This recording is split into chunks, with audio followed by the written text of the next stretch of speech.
দুয়ারে সরকার দুয়ারে রেশনের পর এবার আরো একটি জনমুখী প্রকল্প হলো আমাদের পাড়া আমাদের সমাধান। গত 2রা আগস্ট থেকে গোটা রাজ্য জুড়ে শুরু হয় আমাদের পাড়া আমাদের সমাধান ক্যাম্প। এই ক্যাম্পে এলাকাবাসীরা নিজেদের পাড়ার সমস্যা নিজেরাই তুলে ধরতে পারবেন। মুখ্যমন্ত্রী মমতা বন্দ্যোপাধ্যায়ের নির্দেশ মতো গোটা রাজ্যের পাশাপাশি আজ পূর্ব বর্ধমানের বর্ধমান 1 নম্বর ব্লকের বেলকাশ গ্রাম পঞ্চায়েতের বেলকাশ পঞ্চানন পাবলিক উচ্চ বিদ্যালয়ে অনুষ্ঠিত হয় আমাদের পাড়া আমাদের সমাধান কর্মসূচি। এদিন বেলকাশ পঞ্চায়েতের 42, 43 এবং 47 এই 3টি বুথ নিয়ে শুরু হয় আমাদের পাড়া আমাদের সমাধান এবং দুয়ারে সরকার ক্যাম্প। এই দিন আমাদের পাড়া আমাদের সমাধান ক্যাম্পে মহিলাদের ভিড় ছিল চোখে পড়ার মতো। এই দিনের ক্যাম্পে রাস্তা, ড্রেন, লাইট, পুকুর পার এবং বাঁধানো সহ বেশ কিছু কাজের আবেদন করেন এলাকাবাসীরা। বেলকাশ গ্রাম পঞ্চায়েতের প্রধান রেজিনা বিবি শেখ বলেন, রাজ্যের মুখ্যমন্ত্রী মানুষের চাহিদা মতো একের পর এক প্রকল্প করে চলেছেন, যাতে করে রাজ্যের সমস্ত মানুষ সব ধরনের সুযোগ সুবিধা পেয়ে থাকেন। দুয়ারে সরকার দুয়ারে রেশনের পর এবার আমাদের পাড়া আমাদের সমাধান প্রকল্প চালু করেন মুখ্যমন্ত্রী মমতা বন্দ্যোপাধ্যায়।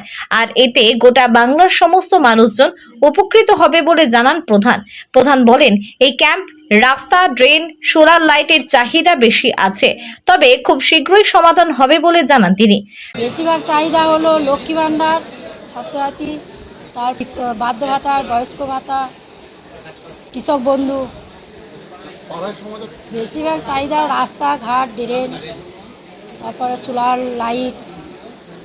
না এই কিছু কিছু আছে, যেগুলো বাকি আছে সেগুলো ওই পাড়া সমাধানে মিটে। ধরমপুর, বয়রপুর আর বেলকাশ, হ্যাঁ সম্পূর্ণ করা। বেলকাশ গ্রাম পঞ্চায়েতের সচিব সিদ্ধার্থ মণ্ডল বলেন, আমাদের পাড়া আমাদের সমাধান ক্যাম্পে মূলত লাইট, রাস্তা, ড্রেন এর চাহিদা বেশি। এছাড়াও দুয়ারে সরকার ক্যাম্পে লক্ষ্মীর ভাণ্ডার, বার্ধক্য ভাতা, বিধবা ভাতা এবং কৃষক বন্ধুরও আবেদনপত্র জমা পড়েছে। তবে এই ক্যাম্প থেকে জিরো ব্যালেন্সের ব্যাংক অ্যাকাউন্ট খোলাও ব্যবস্থা আছে বলে জানান সিদ্ধার্থ বাবু। এদিনের ক্যাম্পে উপস্থিত ছিলেন বর্ধমান 1 নম্বর ব্লকের উচ্চপদস্থ আধিকারিকরা। বর্ধমান থেকে সঞ্জিত কোটির রিপোর্ট, বর্ধমান পত্রিকা ডিজিটাল। এই বেলকাশ হাই স্কুলে আমাদের 3টে বুথের হচ্ছে, সেটা হচ্ছে 42, 43 এবং 57। বেলকাশ প্রাথমিক বিদ্যালয়, মিরিকপাড়া প্রাথমিক বিদ্যালয় এবং সুজাপুর প্রাথমিক বিদ্যালয় হচ্ছে। এখানে মূলত হচ্ছে যে রাস্তা, ড্রেন এবং লাইট, এই 3টের উপরে মানুষের বিশেষ চাহিদা রয়েছে।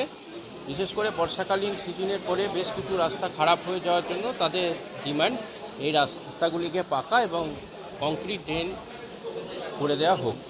আমরা প্রায়োরিটি বেসিসে এই স্কিমগুলোর কাজও শুরু করেছি, মানে এস্টিমেট প্ল্যানিংয়ের কাজ চলছে।